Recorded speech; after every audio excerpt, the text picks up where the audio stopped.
Assalamualaikum warahmatullahi wabarakatuh. Pada kesempatan kali ini saya akan menjelaskan suatu rahasia ya. Rahasia apa? Bagaimana agar aerator awet ya gitu. Nah, jadi di sini saya membawa suatu alat yang seperti ini. Kita sebut aerator. Kebetulan saya pakai aerator yang 2 lubang. Ya, seperti itu. Apa sih manfaat dari aerator ini? Yaitu untuk menambah kadar oksigen di dalam air. Kadang-kala orang-orang awam menyebut alat ini oksigen. Sebenarnya sih bukan ya gitu. Ya, oksigen kan gas ya itu. Apakah alat ini meniupkan oksigen? Tentunya bukan. Dia hanya meniupkan udara. Di mana kandungan udara bebas ini 20%-nya adalah oksigen. Jadi kalau udara yang ditiupkan pasti akan ada oksigen yang masuk ke dalam air. Nah, apa bedanya aerator dengan alat oksigen yang biasa ditiupkan di plastik untuk wadah ikan ya? Nah, mari kita lihat ya. Nah, di sini saya punya sebuah tabung oksigen ya gitu. Jadi di sini kan tinggal diisi di yang tukangnya itu ya. Ada tempat pengisiannya. Tempat pengisian oksigen apakah di motor gas atau ada juga yang eceran-eceran. Di sini saya kasih regulator. Nah, dan ini kalau ditiupkan ya ke plastik yang sudah ada ikannya, maka nanti ikannya akan mudah bernafas. Nah, kalau aerator sebenarnya penghasil udara biasa ya. Ini kebetulan aeratornya saya bongkar. Nah, sekarang kalau misalkan saya nyalakan, yang terjadi apa? Nah, ini bergetar ya. Terlihat ya alatnya ini bergerak-gerak. Ini sebenarnya bergerak untuk memompa yang ada di sini. Jadi dia hanya sejenis pompa. Sejenis pompa yang nanti akan ditiupkan ke sini. Jadi ini ikutan bergerak ya sambil memompa ya. Kalau ini bocor ya pasti nggak bisa niup ke sini. Jadi udaranya akan keluar melalui selang ini ya gitu. Seperti itu. Jadi nggak mungkin alat sesederhana ini langsung menghasilkan oksigen. Dia hanya memompa udara bebas. Maka jangan sampai kalau misalkan kita melakukan pengiriman ikan, terus ikannya sudah kita masukkan di plastik dengan airnya, habis itu kita tambahin udara, kita tiupkan dari sini, itu nggak cocok ya. Harus kita ambilkan dari tabung oksigen yang ini. Oke? Nah, sekarang ada hal yang perlu kita ketahui. Ini alat karena kerjanya memompa, sebenarnya ada satu hal yang nggak boleh dilakukan. Ya, pertama jangan sampai ini alatnya berada di tempat yang basah, kehujanan atau apa. Kalau seperti itu pasti saya jamin tidak awet. Itu syarat pertama. Nah, yang kedua, alat ini jangan bekerja terlalu keras. Jadi manusia juga kalau kerja keras tetap ada batasnya. Kalau nggak ngikutin aturan itu mungkin manusianya akan cepat mati ya gitu. Nah, sekarang kita coba seperti apa nih. Nah, ini contoh pemakaian aerator ya. Jadi ini saya masukkan ke dalam air sehingga akan menghasilkan gelembung seperti ini ya. Nah, sekarang ini ya. Ini akan lebih bermanfaat kalau gelembungnya itu kita buat jadi kecil-kecil ya. Salah satunya kita pakai bantuan ini nih. Ini batu penyaring. Mau pakai yang kecil boleh, pakai yang besar seperti ini juga silakan ya. Nah, saya pakai yang kecil aja ya gitu. Tujuan batu penyaring ini apa? Supaya nanti gelembung yang keluar kecil-kecil. Kedua, supaya nanti bisa lebih tenggelam juga ya gitu. Jadi ini biar bisa ke bawah. Oke. Coba saya pasang dulu. Nah, kalau kita pasang jadi seperti ini, gelembungnya jadi jauh lebih banyak, kecil-kecil, dan itu biasanya akan memberikan suplai oksigen yang lebih banyak ke air. Karena benda kalau misalkan dibagi dua, volumenya akan tetap ya. Maksudnya gini, kalau ada benda sebesar 1 cm kubik, kita bagi dua, yang satunya mungkin setengah cm kubik, yang satunya lagi setengah cm kubik. Berarti kan volumenya tetap, tapi luas permukaannya nanti bertambah. Nah, itu bisa dibuktikan pakai hitungan matematika. Tapi sudahlah, mendingan percaya aja itu ya. Nah, ini kalau saya pakai, jadi makanya dijual-jual itu banyak batu penyaring seperti ini ya gitu. Cuman kelemahannya batu penyaring itu ada, membuat aerator bekerja lebih keras. Nah, jadi ada faktor kerusakan aerator yang disebabkan oleh ini.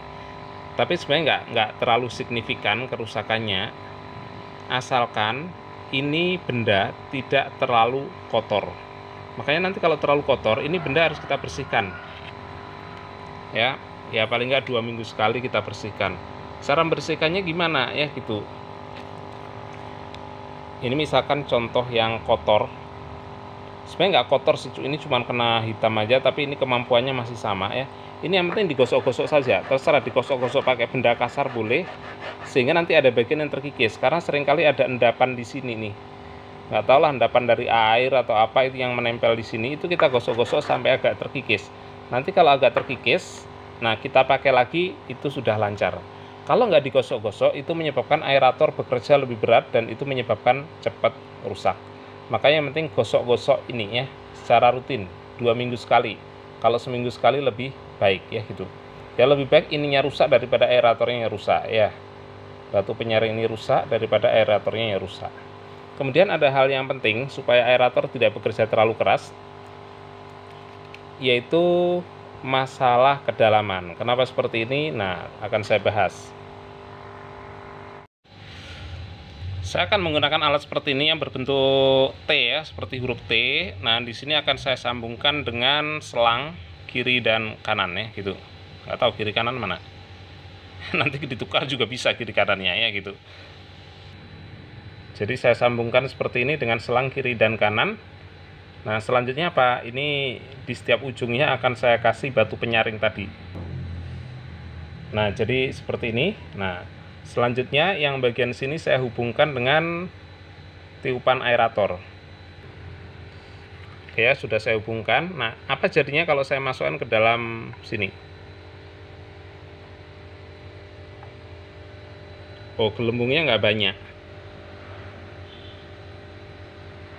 Apakah niupnya lebih berat atau gelembungnya nggak banyak? Ya tentu saja tidak, karena memang saya bagi dua. Jadi satu di kiri dan satunya di kanan gitu. Nah, terus yang perlu saya tekankan gini. Ini saya buat agak dangkal yang sebelah kiri, yang kanan agak dalam. Apa jadinya?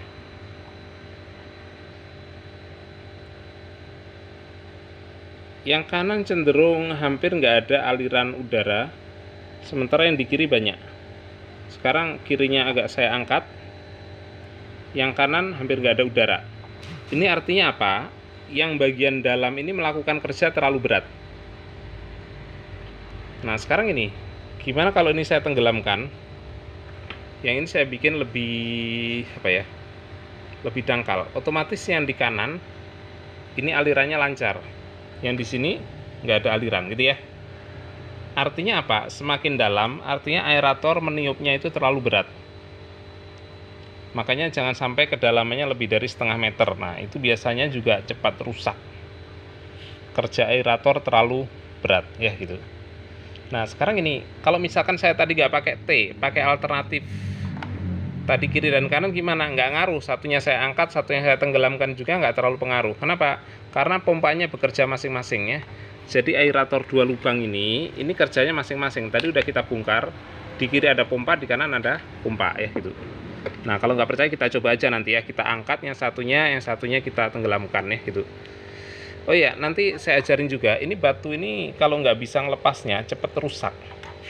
Nah, cara ngelepasnya gimana nih, gitu. Cara ngelepasnya jangan langsung ditarik, apalagi yang sudah lama dipasang di dalam air, biasanya kalau ditarik langsung jebol ini ya. Ininya langsung jebol.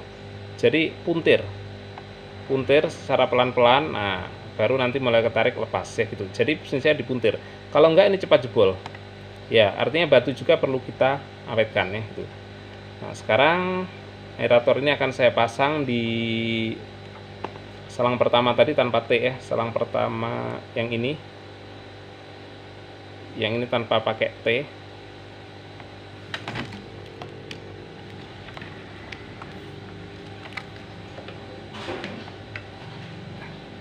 Yang satunya juga tanpa pakai T ya gitu. Selanjutnya saya celupkan di air. Kita celupkan di air sehingga ada gelembung. Nah, lancar ya. Kenapa ya? Karena masing-masing ada pompanya sendiri. Nah, kalau ini saya buat dangkal yang kanan, yang kiri saya buat dalam gimana? Ya tetap ngalir. Kenapa? Karena pompanya masing-masing. Beda yang pakai T tadi dibagi dua. Otomatis tiupan gelembung akan milih yang gampang, yaitu yang di atas. Jadi semakin ke dalam tadi tekanan hidrostatis itu semakin kuat ya. Kalau belajar fisika ada tekanan hidrostatis, yaitu P sama dengan rho GH ya. H itu kedalaman, semakin dalam ya semakin besar. Ini jadi nggak ngaruh. Sekarang yang dangkal saya taruh ke dalam, yang kiri saya taruh ke sini. Nggak ngaruh karena itu masing-masing pompanya ya. Jadi pompanya nggak bisa milih, yang udah dipompa di kiri ya mengalirnya ke kiri ini, yang dipompa di kanan yang mengalirnya ke kanan. Seperti itu. Saya juga punya sebuah pompa aerator, tapi sebenarnya ini tidak dipakai untuk aerator akuarium ataupun kolam. Sebenarnya ini adalah pompa kasur ya, jadi kasur yang dalamnya itu berupa udara ditiup pakai ini. Nah, karena suatu waktu kasurnya rusak, nah kami mau beli kasurnya saja tanpa beli ininya, ternyata nggak bisa. Ya sudah, kita beli sepaket lagi, karena dipakai oleh ibu saya yang lagi sakit itu. Doakan mudah-mudahan ibu saya cepat sembuh. Nah, di sini ya karena nggak kepake, kelebihan satu ya udah saya pakai aja. Tujuannya saya tiupkan ke sini. Itu tiupannya ke kolam. Jadi kalau kita lihat di kolam gelembungnya begitu kuat. Walaupun ini agak dalam ya. Ini nggak rusak walaupun ditaruh di tempatnya agak dalam. Kenapa? Karena aeratornya berbeda. Ini dipakai untuk memompa kasur. Kalau kasurnya misalkan sudah penuh, berarti aerator harus bekerja keras dan dia langsung tidak meniup sendiri otomatis. Nah, ini kadang ada yang unik, karena dipakai untuk kasur tiba-tiba di sini mati, yang di sana nyala ya. Jadi ini selangnya ada dua. Selangnya ada dua. Nah, yang di sana yang nyala.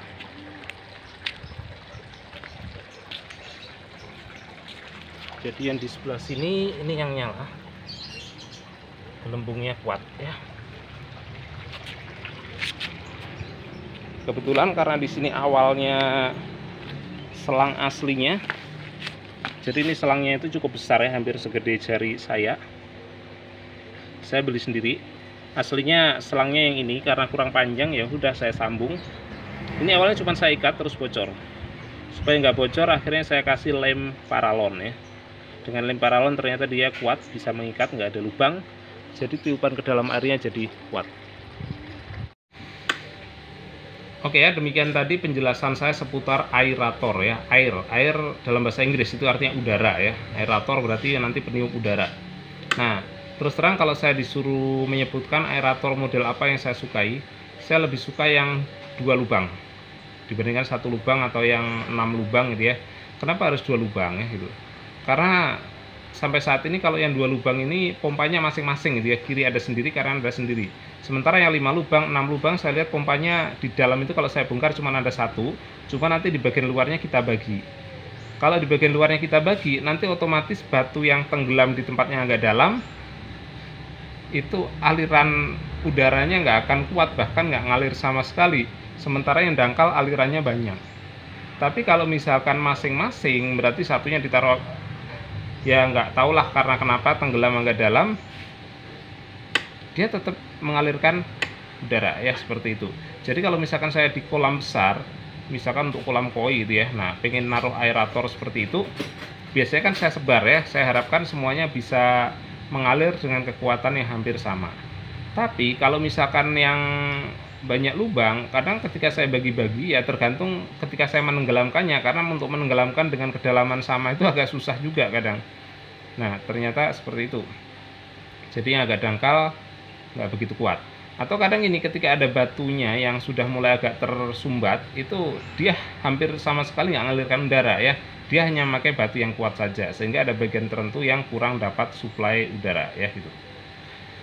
Oke ya, demikian tadi informasi dari saya seputar aerator, mudah-mudahan bisa dipahami. Sampai jumpa di video berikutnya dalam channel Islambul Aquatic. Jangan lupa like, subscribe, dan kalau perlu share ya, supaya banyak orang yang mendapatkan manfaat dari video ini.